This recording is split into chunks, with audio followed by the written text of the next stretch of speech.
terima kasih. Belum pada ngantuk ya? Belum ya? Ini justru seru-serunya nih sebentar lagi nih. Ini yang kita tunggu-tunggu ini. Mungkin langsung kita persilakan kedua pembicara kita yang luar biasa. Silakan, saya persilakan bapak-bapak yang hebat ini. Ayo, Pak Rizwandono, Pak Tabir, silakan.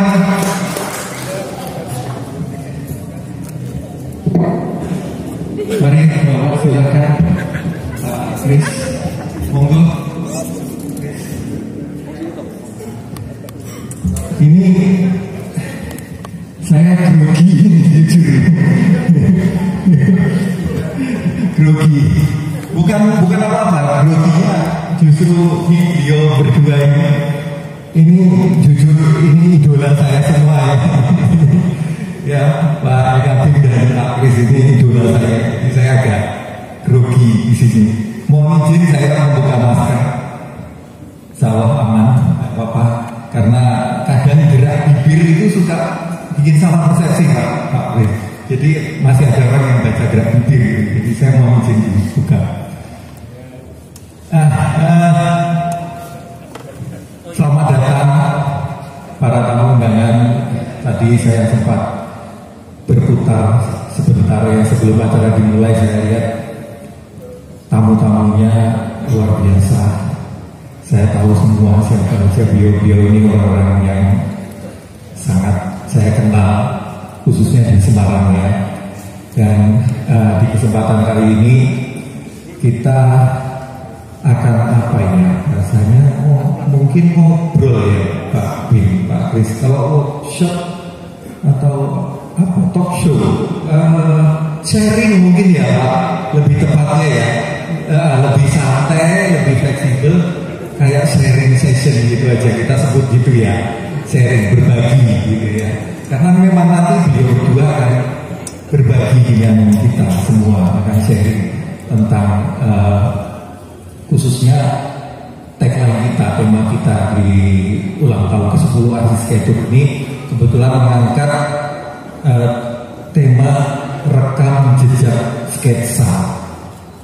Itu sharing kita terkait sketch and heritage. Apa ini hubungannya? Gitu ya. Mungkin ada kok rekam jejak sketsa, tapi ternyata memang seperti itu.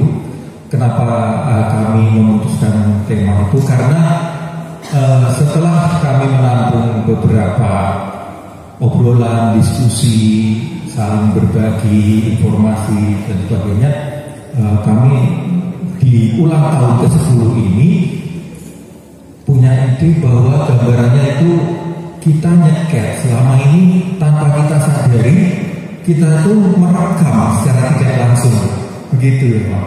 Merekam apa? Itu apa yang kita sketch, dan itu berlangsung terus-menerus, berkesinambungan, lama-lama menjadi semacam produk recording gitu ya, semacam pencatatan yang tanpa disadari kami ini yang hanya sekedar oret-oret, sketch-sketch yang dikumpulkan dalam suatu lembar, 2 lembar, 3 lembar jadi satu benda, 2 benda jadi satu album, 2 album. Lama-lama jadi bentuk semacam bisa kita katakan recording and documenting ya, pencatatan jejak heritage atau bangunan atau benda bersejarah dari masa ke masa gitu. Kira-kira seperti itu. Nah, akhirnya bentuk produk ini yang kita lakukan secara tidak sadar ini jadi semacam pembelajaran gitu Pak Kris, Pak Bin, pembelajaran buat kami bahwa ternyata kita kan senang menyekat bangunan-bangunan bersejarah gitu ya, nggak hanya yang baru juga, tapi kebanyakan kan cari objek itu yang menarik, bangunan kuno, bangunan bersejarah seperti itu. Kita secara tidak langsung jadi belajar tentang dulu seperti ini bangunannya, terus kemudian saat ini kita rekam dengan sketch itu semacam ini, dan suatu saat nanti ke depan mungkin penerus kita, anak cucu kita dan sebagainya mungkin mirsani sketch itu gitu ya, entah kita mungkin nanti udah iya atau bahkan sudah regenerasi lagi, berikutnya kan mereka belajar. Jadi pembelajaran dari masa ke masa, kira-kira seperti itu gambarannya. Makanya kita punya judul seperti ini, rekam jejak sketa gitu. Jadi kita ininya mencari apa sih korelasi antara sketch dan heritage gitu. Begitu kira-kira ya. Baik, mungkin prolognya seperti itu aja. Saya akan sedikit menyampaikan. Di sini ada dua pembicara kita, Bapak Eka Abing dan Bapak Kriswandono. Pak Eka Abing kita tahu karya-karya beliau seperti apa, begitu juga dengan Pak Kriswandono. Tapi di sini kita sepakat mungkin kita persilakan setelah ini nanti Bapak Eka Abing bisa mulai sharing dulu dengan kami ya Pak ya.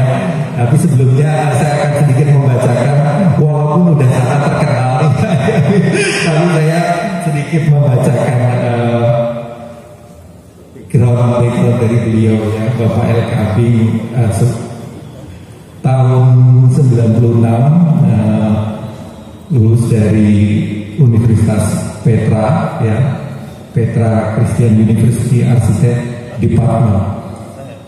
Kemudian bekerja sebagai seorang arsitek, seorang interior designer, kemudian juga seorang perancang landscape ya Pak, landscape planner gitu. Kemudian tahun 2004 di sini sebagai lecturer, head of studio, final project preceptor of Petra Christian University di Surabaya.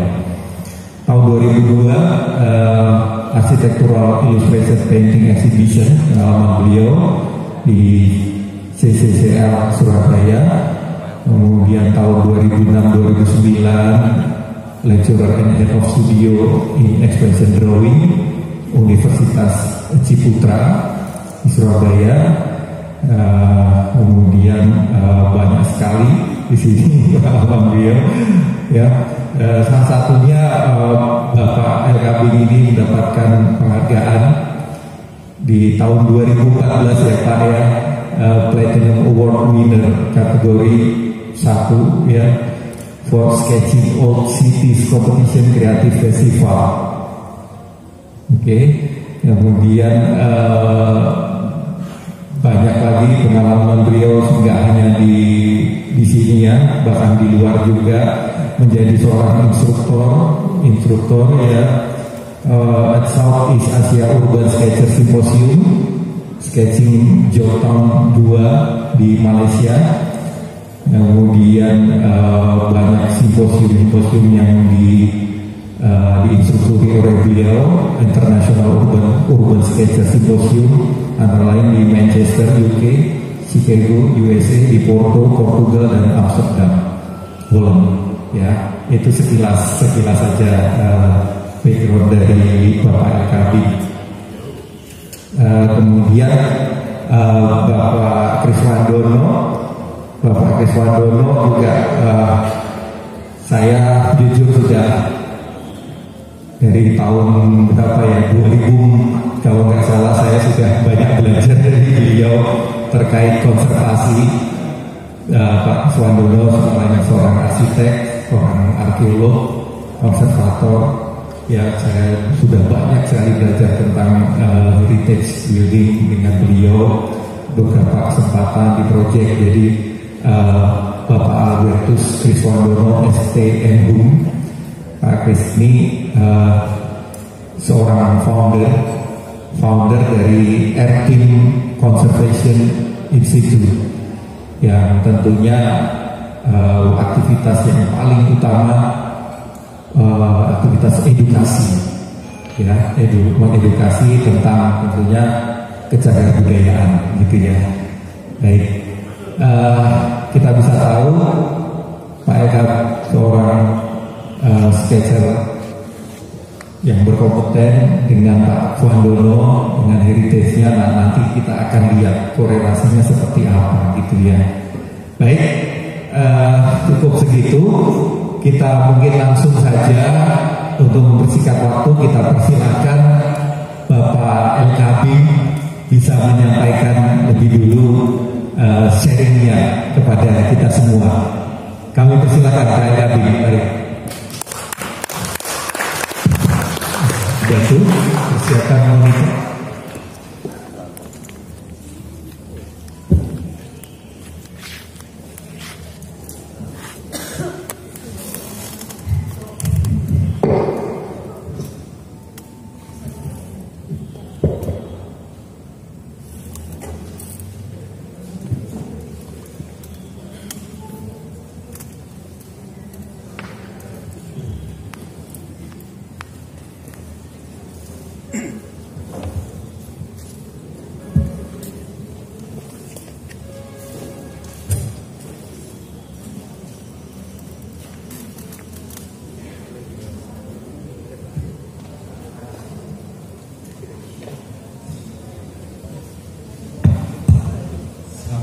Siang. Selamat siang, Pak. Saya merasa terhormat dan sangat berterima kasih kepada arsitektur dan teman-teman semua atas kepercayaan yang diberikan ke saya untuk sedikit banyak bertukar berdiskusi sambil kita tanya jawab. Saya mulai dengan tema saya hari ini adalah tentang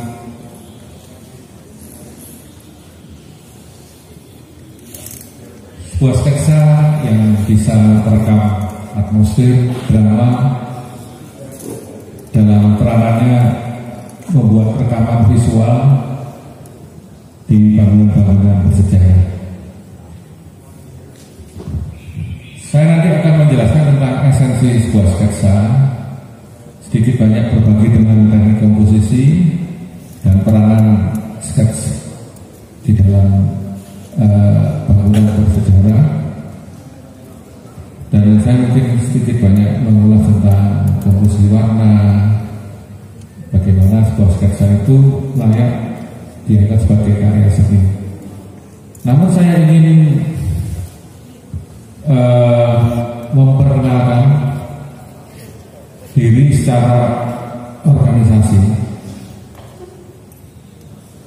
Kita hari ini saya juga wakil saya Pak Darman juga ada di tempat ini.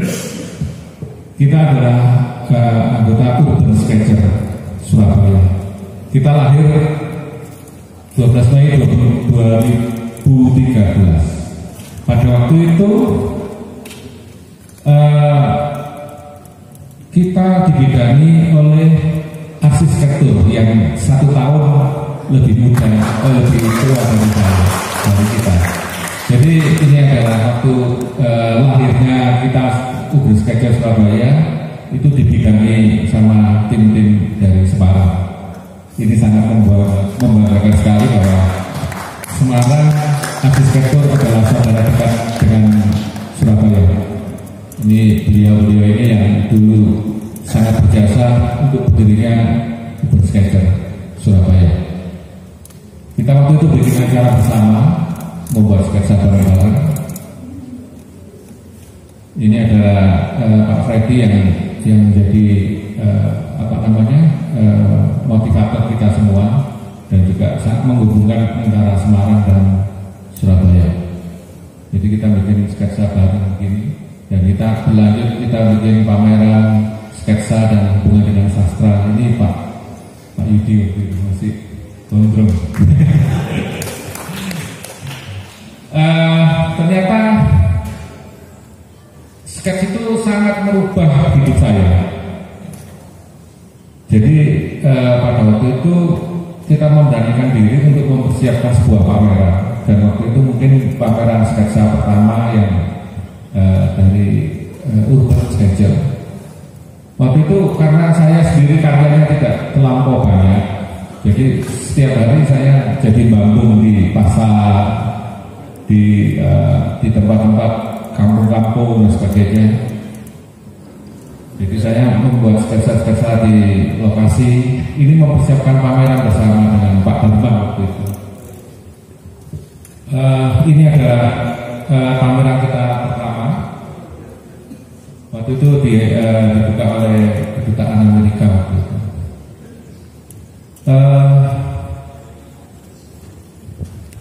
Setelah kita pameran, kita semakin menekuni bidang sketsa ini, dan ternyata sangat memberikan nuansa baru untuk kesenian, karena kita ngeling sedunia. Suatu saat dengan dibantu dengan medsos dan sebagainya, kita dipercaya untuk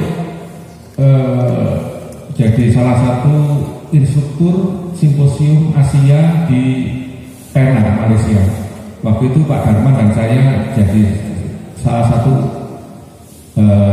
instrukturnya. Ini waktu itu di Penang, jadi anggotanya Malaysia, Indonesia, Singapura, Thailand, Vietnam, dan Taiwan. Jadi ini acara simposium waktu itu. Lantas kemudian itulah pertemuan saya dengan Pak Tamrin dari Bandung. Jadi saya diundang untuk bikin suatu workshop di Bandung waktu itu 2015. Saya waktu itu pada waktu acara di Bandung, saya menggagas bagaimana next symposium itu di Semarang. Kenapa kok nggak di Surabaya? Surabaya kawasan heritage-nya itu terpecah, tidak monumental yang di Semarang itu begitu sangat indah dan sangat bagaimana originalitasnya juga sangat bagus banget. Jadi di kawasan Kota Lama itu kita bisa pameran juga waktu itu. Kita dengan bersama-sama kita membuat pameran sketch Asia waktu itu di Semarang kali ini. Kita penutupan di Borobudur waktu itu. Nah ini 2015, setelah itu saya bertemu dengan, ini adalah Dekacing, yang mungkin bukunya sudah kita jadi simak dari tahun ke tahun semua seluruh aspek seluruh dunia. Jadi sketsa menurut saya yang semakin membuat saya jadi ingin sekali mendalaminya, sampai akhirnya saya mengorbankan profesi saya sebagai arsitek. Saya korbankan untuk sebuah sketsa, untuk bangun sketsa. Waktu itu saya beruntung 2016 saya mencoba apply sebagai salah satu pengajar simposium waktu itu di Manchester. Jadi waktu itu ini adalah simposium saya pertama kali jadi instruktur di acara simposium internasional. Waktu itu dengan bahasa Inggris yang kacau balau, tapi saya dengan penuh percaya diri, saya menganggap bahwa sketsa adalah sesuatu yang universal, yang mudah ditularkan tanpa harus berkata-kata banyak. Melalui sketsa sudah banyak berbicara tentang banyak hal. Lantas ini adalah penutupan di Manchester. Untuk tahun berikutnya saya diterima lagi di Amerika, waktu itu di kota Chicago. Berikutnya saya diterima lagi di Eropa, yaitu di Porto, Portugal. Ini adalah town hall-nya, kira-kira dihadiri 55 negara dengan jumlah peserta hampir 1000 waktu itu. Akhirnya sketsa semakin lama semakin berkembang pesat, sampai akhirnya ini suasana ketika kita masuk kelas saya, jadi kita berkumpul dulu di taman, kita absen sebelum kita masuk kelas untuk demo dan workshop. Di Amsterdam waktu itu pesertanya juga semakin banyak, ini kira-kira 1.500 orang. Jadi semakin sketsa itu semakin mendunia, semakin berkembang, semakin diminati. Jadi sebuah karya sketsa itu mempunyai nilai banyak. Nanti akan saya ulas lebih detail tentang esensi dari sebuah sketsa.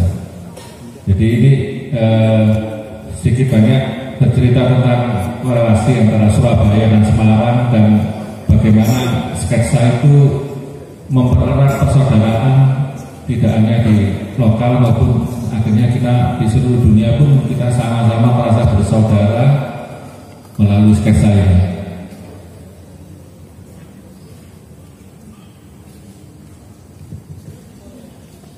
Saya mau masuk ke pembahasan yang lebih dalam mengenai sketsa. Sketsa itu tidak lepas dari sebuah ruang dan waktu. Ruang itu menjelaskan tentang dimensi spasial termasuk arsitektur. Jadi wadah di mana tentang kejadian, memori itu berlangsung, itu adalah sebuah ruang. Sedangkan waktu itu ada dimensi temporal, di mana sejarah pelampauan itu berguna untuk kita membuat suatu perencanaan di masa sekarang dan mendatang. Apapun yang kita lakukan sekarang pun akan menjadi bagian sejarah untuk era-era berikutnya. Biasanya saya membuat sketsa itu kadang-kala saya juga ingin berimajinasi tentang seakan-akan saya hidup di waktu dulu. Suatu saya tertarik untuk membuat sketsa. Di sini ada di Jakarta ini di ujung jalan di Pancoran dan ini studi kasus ya. Di sini adalah sebuah bangunan tua. Ini dulunya adalah apotek Cungwa namanya. Jadi saya mempunyai data dari foto dari sejarah, foto-foto masa lampau. Di sini ada apotek Cungwa. Di sini ada tradisi namanya 8 teko. Jadi pemilik dari apotek ini itu sangat dermawan. Dulunya sering membagikan teh-teh gratis untuk pendatang baru supaya mereka bisa singgah dan maksudnya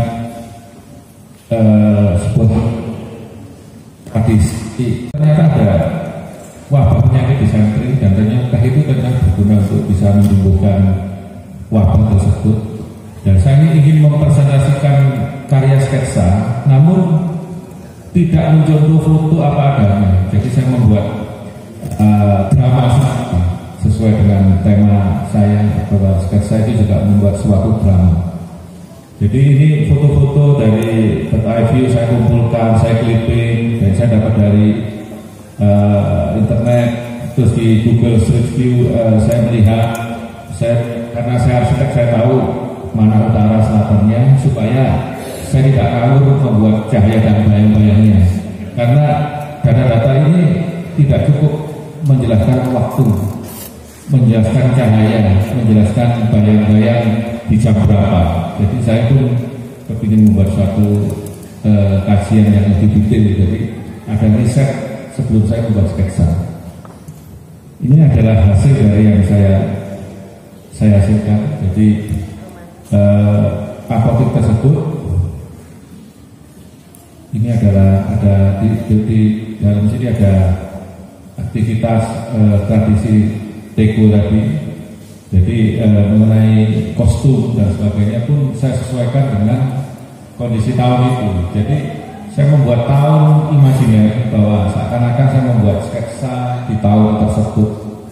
Jadi ini adalah salah satu usaha saya membuat sketsa dengan riset data-data dari sejarah dan bangunan seperti apa. Ini sekarang bangunan ini sekarang jadi sebuah restoran namanya Pancoran Tea House, di mana di depan sini ada 8 teko itu juga dihadirkan kembali. Jadi pemulung, gojek dan semua itu bisa minum teh gratis. Cuma karena pandemi ini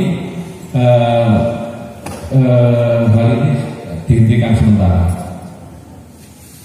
Jadi ini adalah studi kasus kajian tentang peranan sebuah sketsa dalam sebuah sejarah, merespon sejarah. Saya ingin sedikit bercerita studi kasus lagi, yaitu di Surabaya. Nah, ini adalah data-data yang saya punya di internet bahwa di Jalan Tunjungan Surabaya ini ada tram yang lewat zaman dulu. Namun arah trafiknya sekarang itu berubah, jadi berlawanan dengan kejadian tempo dulu. Jadi saya ada data-data video. Jadi video yang perlu saya capture semua, meskipun resolusinya rendah, tapi cukup bisa membantu saya membuat suatu komposisi. Nah, ini data-data tahun 60-an. Jadi masih suasananya masih utuh gitu. Namun sekarang banyak yang sudah mulai rusak dan sebagainya. Namun saya mencoba untuk membuat sebuah sketsa tentang tahun itu. Jadi saya membuat warna-warna yang vintage seperti ini. Jadi membuat color seakan-akan ini adalah cat yang memudar. Jadi ini saya juga membuat komposisi black and white.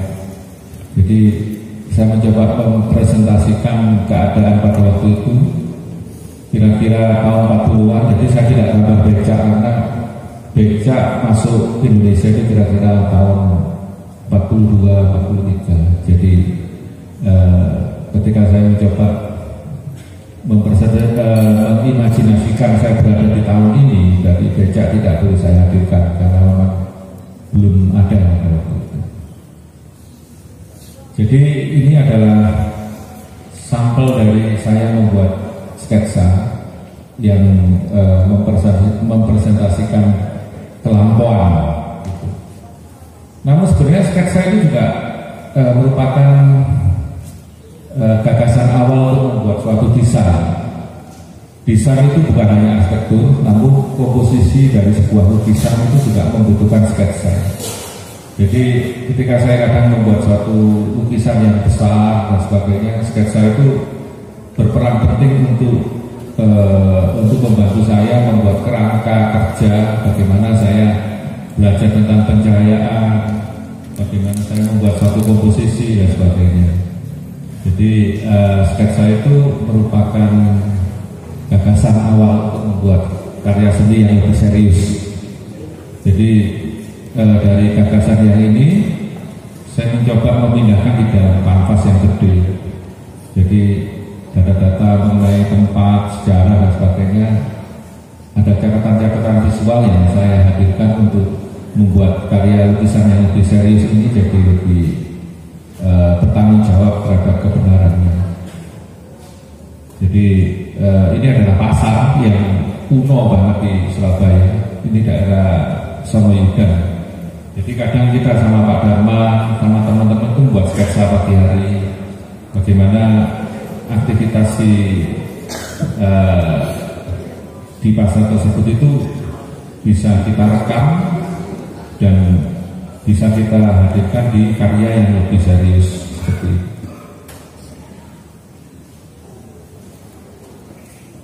Nah, seperti ini gagasan-gagasan awal untuk membuat karya yang lebih serius seperti ini. Material pun juga sangat bervariasi. Jadi mulai dari sesuatu yang sederhana, cat air, terus ada palet, spidol atau apa gitu ya. Sebenarnya saya ingin mempersembahkan video yang step by step saya gambar on location, cuma mungkin waktunya nggak keburu. Jadi kadang-kadang saya membuat suatu konsep-konsep seperti ini dibuat hanya untuk memudahkan kita membuat sketsa. Jadi thumbnail kecil gitu ya, ukurannya kecil. Jadi kayak panduan untuk kita membuat yang gede lagi. Jadi biasanya kita kesulitan ketika di lokasi itu bagaimana ya kita mengcapture komposisi yang baik. Kadang-kadang ada teori rule of third seperti ini mungkin bantu ya. Jadi sebuah pembagian 9 bagian.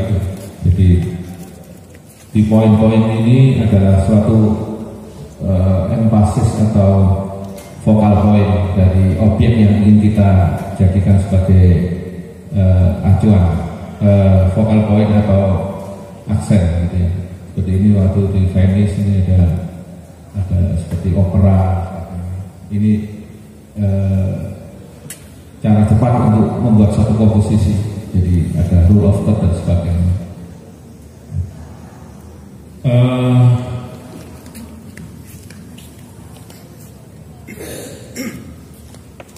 Mungkin teman-teman ada yang mau tanya atau bagaimana diskusi supaya lebih santai begitu ya? Ya boleh, silakan. Kalau mungkin ada yang boleh ya Pak Bing ya? Ya silakan. Kita boleh ya interaktif ya, bisa dialog. Boleh. Kalau ada yang mungkin mau ditanyakan atau sharing atau apa, sambil saya silakan.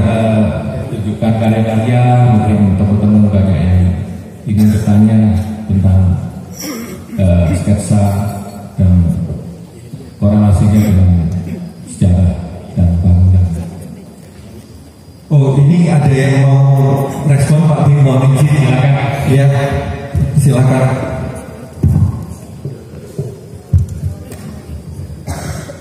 Selamat siang Pak Bing. Ya, selamat siang Pak. Para senior, selamat siang juga. Saya mohon izin Pak Bing bertanya, kalau kita sebagai seorang arsitek itu kadang dalam mendesain kan selalu diawali sketsa. Bagaimana membangkitkan ide awal? Jadi kalau kita mau sketsa desain sesuatu bangunan, tadi kan Pak Bing mengawali dengan sketsa sehingga ide di bangunan itu bisa muncul dengan maksimal. Kadang-kadang kendala kita tuh alasannya itu wah ini belum mood gitu. Nah ini bagaimana caranya kita untuk bisa meningkatkan mood yang seperti Pak Bing yang bisa cepat sekali larinya. Nah kami sering kendalanya di situ, mohon izin untuk dikasih penjelasan. Terima kasih. Ya, terima kasih Pak. Sebenarnya banyak cara.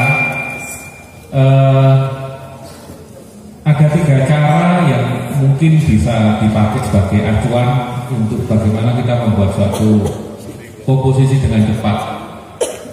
Yang pertama itu adalah kita membuat sebuah bidang transparan, entah itu kaca atau mika, diberi garis rule of third. Jadi ini adalah melambangkan bidang gambar kita.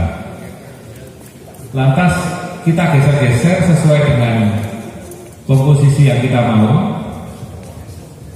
sampai akhirnya kita bisa meng-capture dengan mudah. Oh ini komposisi yang pas, keseimbangan yang dimana, focal point yang dimana, sehingga komposisi itu bisa dibantu dengan kita membuat bidang yang transparan digarisi tadi itu sebagai perwakilan dari bidang gambar. Yang kedua, bisa dibantu oleh handphone kita. Jadi kita memfoto objek itu, lantas kita cropping sesuai dengan komposisi yang kita mau. Entah itu kita ngawur aja fotonya awalnya, entah itu nanti kita cropping sesuai dengan bidang gambar kita. Lantas presentasi dari cropping itu membuat kita mudah mencari komposisi. Itu adalah cara kedua. Cara ketiga, karya-karya kita yang lama, entah itu berupa gambar portrait, gambar landscape, komposisi vertikal atau horizontal, atau panoramik, kita kumpulkan, kita print, kita bukukan. Pada waktu kita tidak mempunyai ide, kita bisa melihat kembali apa yang sudah kita buat. Jadi seperti ini contohnya.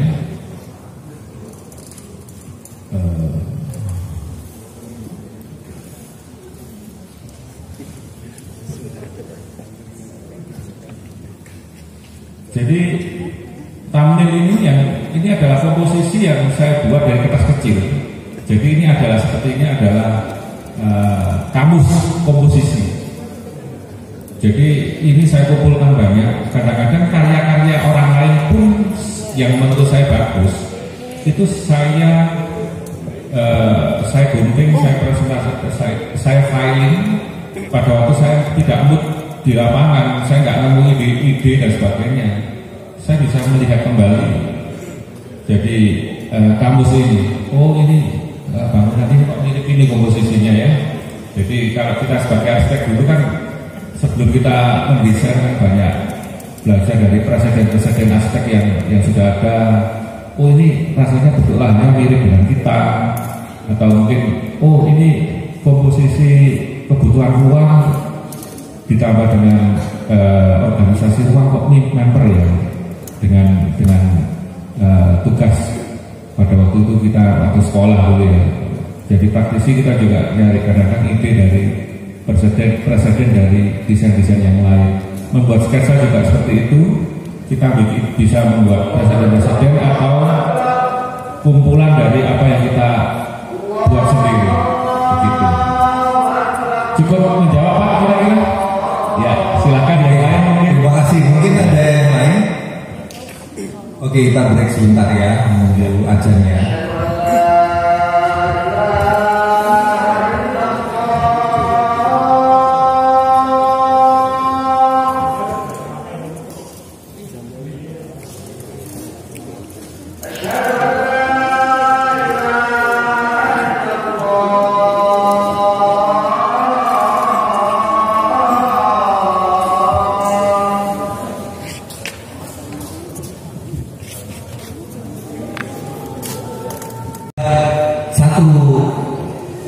Audien yang mau bertanya Pak Bin, boleh ya Pak Bin? Silakan Bapak Agung. Jangan sulit-sulit ya Pak. Pak Bin, ini kalau melihat apa yang ditayangkan dan disebutkan Pak Bin itu, ya Pak, ada banyak perasaan. Sarjana yo terkagum-kagum, yo meri, yo nganyelke, macam gitu. Ternyata kita sangat bertolak belakang Pak Bin. Jadi yang pertama kalau di catatan saya itu, Bapak berani meninggalkan dunia arsitek untuk masuk ke dunia sketcher. Ini kan berani kan? Saya coba untuk meninggalkan arsitek beberapa hari saja, oke Pak Bin? Gak berani ya, terus terang aja gak berani.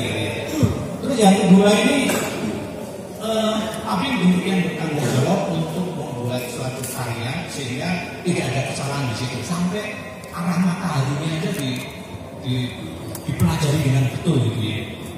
Kebalikannya kalau saya itu saya gabres gitu. Nek iso yo arah matahari tak malih. Ya caranya kita gambar piye gitu ya. Jadi kalau saya melihat Pak Bin real gitu, gambarnya real. Kalau di saya itu lebih banyak polesan yang barang elek gaji HP. Tapi kalau Pak Bin benar-benar real gitu ya. Terus coretan arsitektural kalau di kami atau di saya terutama itu kan kaku, jadi garisnya lurus-lurus. Makanya Pak Suryo dan teman-teman itu kalau bisa jangan lurus kaku, itu kurang art katanya gitu kan. Lah Pak Bin ini ketika melihat karyanya sudah meninggalkan dunia arsitektur, jadi lebih ke artnya itu keren banget gitu kan. Kamu mulainya bagaimana Pak Bin? Saya coba itu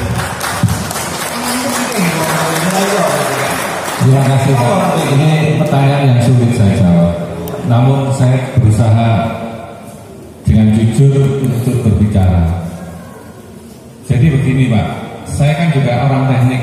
Saya juga seorang arsitek, di mana komposisi proporsi itu harus benar, dan garisnya itu harus bisa mempresentasikan detail yang benar. Itu adalah seorang arsitek sejati. Saya pun juga seperti itu. Ketika saya melihat karyanya Pak Agung, saya sendiri juga sangat kagum karena beliau ini dengan cepat bisa mengangkat sebuah komposisi yang indah dengan kebenaran proporsi yang sesuai skalatis apa adanya, misalkan berapa lantai itu ya dihitung secara matematis, meskipun matematisnya itu ada campur tangan insting di situ. Insting dalam arti, oh ini floornya 3,5 meter kali 3, ini berapa sekian meter, ini orang korbannya segini. Itu sudah saya yakin Pak Agung itu punya insting yang kuat terhadap spasial itu, tidak ada yang meragukannya lagi. Terus apa yang dikatakan tadi yang membedakan bahwa Pak Agung Dwi merasa garisnya kaku, sedangkan punya saya mungkin lebih ngawur gitu ya, mungkin lebih tidak bertanggung jawab terhadap kebenaran, apalagi seperti ini Pak ya.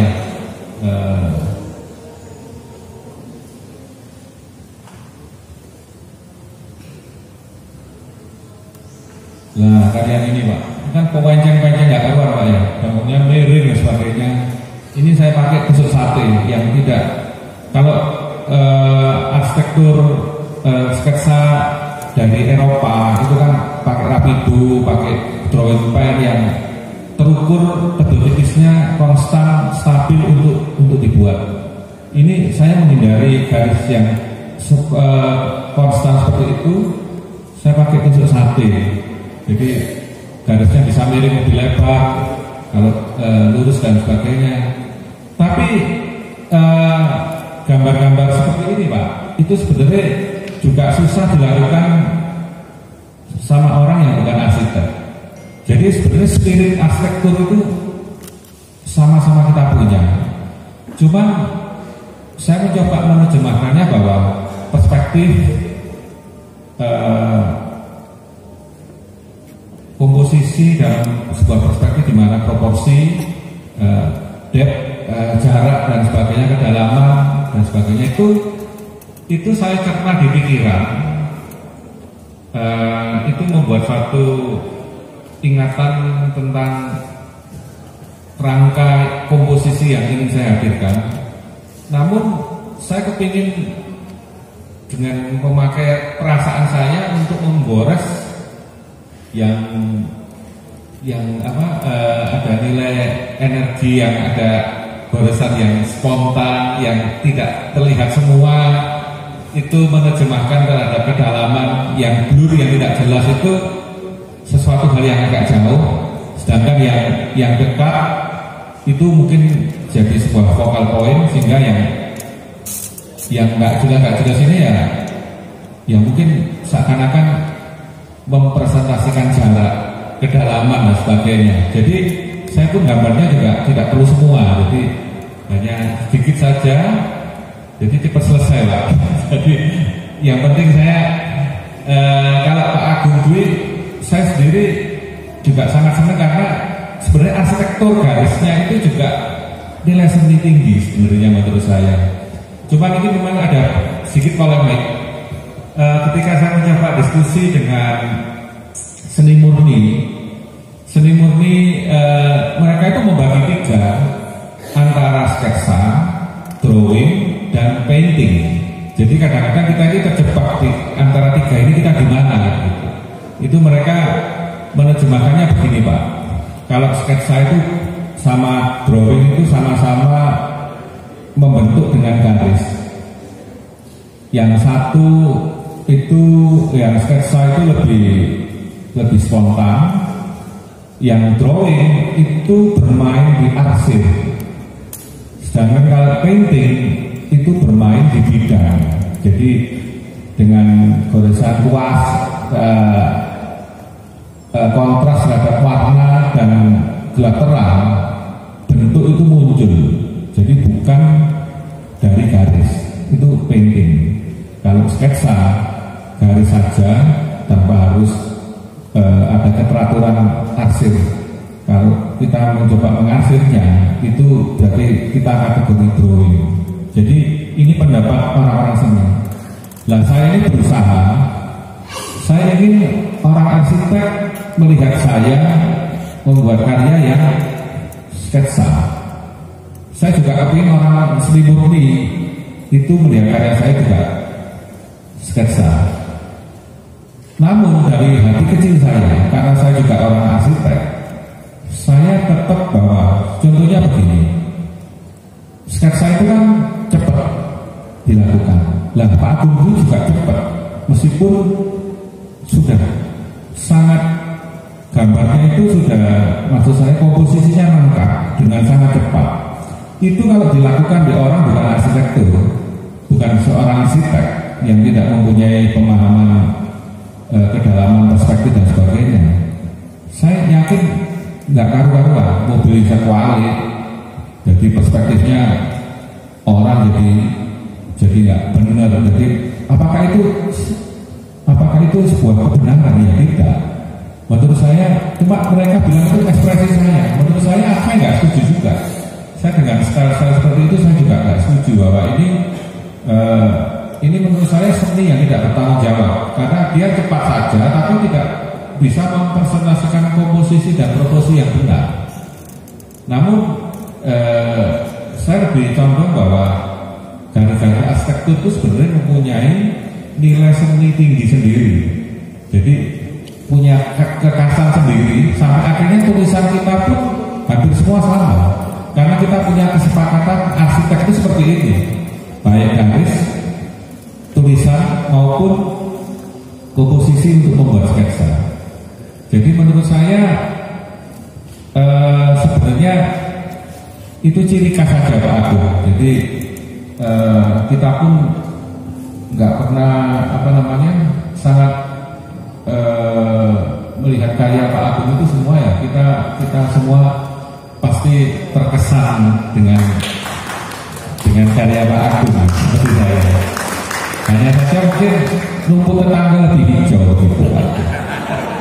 Hanya seperti itu aja kira-kira Pak Agung. Semoga bisa menjawab. Cukup Pak Agung atau mau ditambahkan lagi? Silakan. Cukup ya. Ada lagi mungkin dari rekan-rekan mahasiswa barangkali. Ya, Pak Sugi. Pak Sugi mau izin, Pak Sugi mau. Siapa dulu? Oh Pak Sugi sebentar ya. Oke, terima kasih Pak Bing.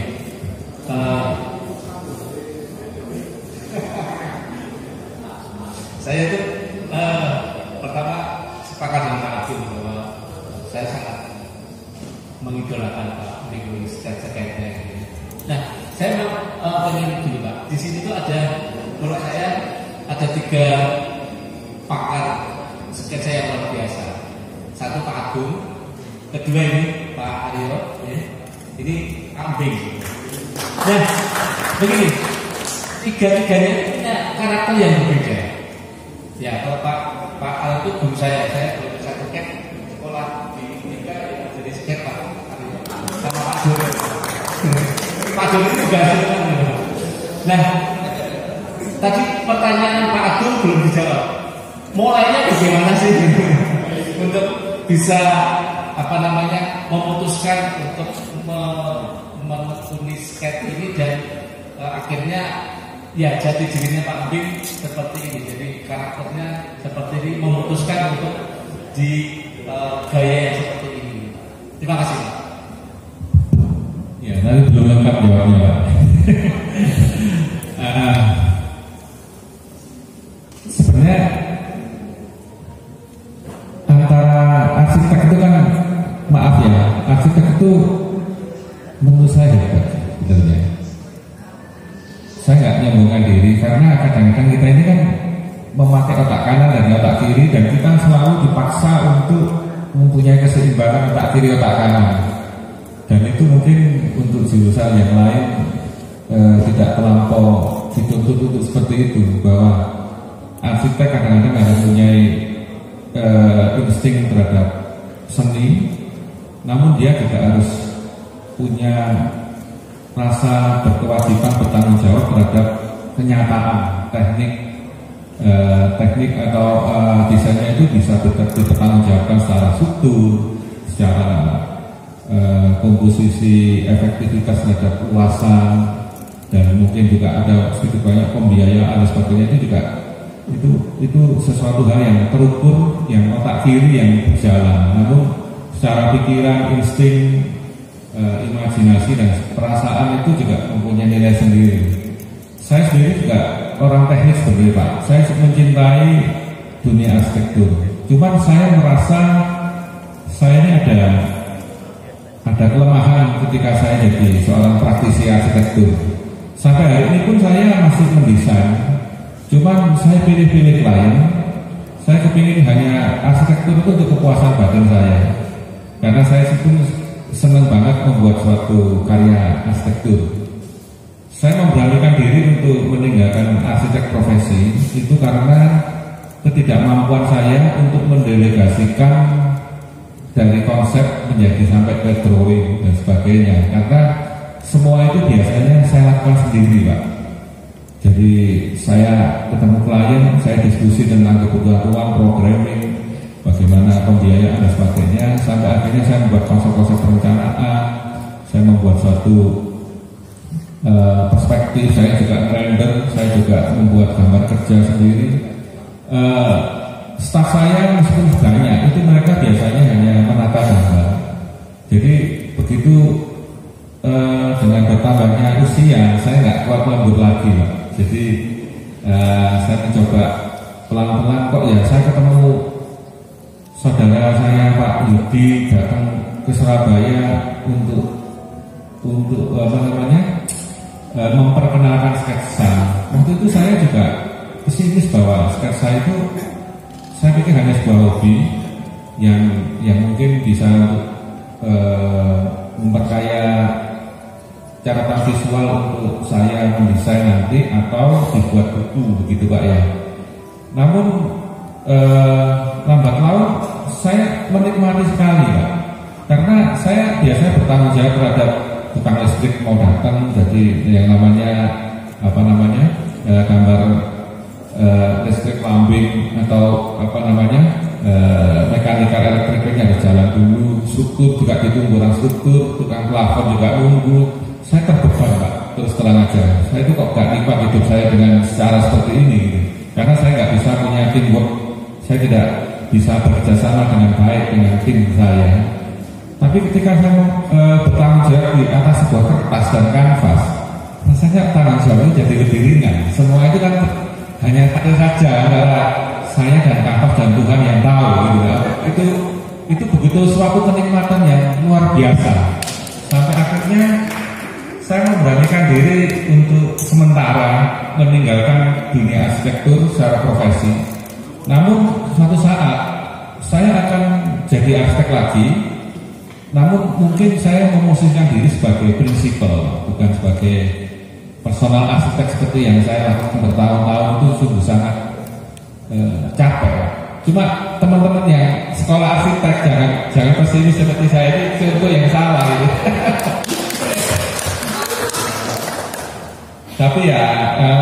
Tapi saya benar-benar yakin bahwa bekal saya di arsitektur itu juga pelajaran yang saya terima tentang sejarah, tentang perspektif, tentang apa, itu juga sangat menunjang keberadaan saya hari ini. Jadi perspektif itu saya terkerat dalam otak saya, tapi menggoresnya saya pakai hati saya. Jadi dari situ saya kepingin semakin hari semakin karya saya di sketsa semakin berkarakter gitu, Pak. Kira-kira cukup menjawab Pak? Iya. Terima kasih. Teman-teman, ada yang tadi yang mahasiswa nanya ya? Mahasiswa, kita kasih kesempatan satu lagi ya Pak Bing ya. Silakan. Satu lagi ya, ini ya mewakili mahasiswa. Satu lagi. Oke, silakan. Selamat siang, kenalkan nama saya Andre. Saya mau bertanya Pak, bagi sketcher itu kan ciri khas itu penting kan ya. Terus kalau bagaimana cara Pak Bung itu mendapatkan ciri khasnya? Soalnya kan saya bersama teman-teman mahasiswa itu masih mengikuti sketcher-sketcher yang udah senior gitu Pak. Kalau ada yang bagus kita ikutin gitu Pak. Kayak gitu Pak, gimana caranya mendapatkan ciri khasnya? Terima kasih. Nah, saya sendiri belum nemu. Saya sendiri setiap hari masih belajar. Namun cara belajar yang benar itu seperti Anda itu sudah saya lakukan dan itu memang efektif. Jadi Saya kumpulin semua karya yang menurut saya bagus, saya pelajari. Tapi kadang-kadang ada karya seni yang tinggi, kita nggak bisa menikmatinya. Nah, kita jangan meninggalkan kalau cepat. Siapa tahu karena kita kurang belajar, kita belum mengerti estetikanya gimana. Jadi tetap maju untuk membuat suatu analisa, mencari jati diri. Nanti semoga kita bisa ketemu membuat karakter sendiri, karena saya sendiri masih mencari begitu. Cuma teman-teman yang lain sepertinya, oh ini Pak Bil ini gini kan ini. Mereka sepertinya melihat saya sudah nemu, padahal saya belum nemu. Namun itu sebenarnya sebagai apa ya, perjalanan seni ya.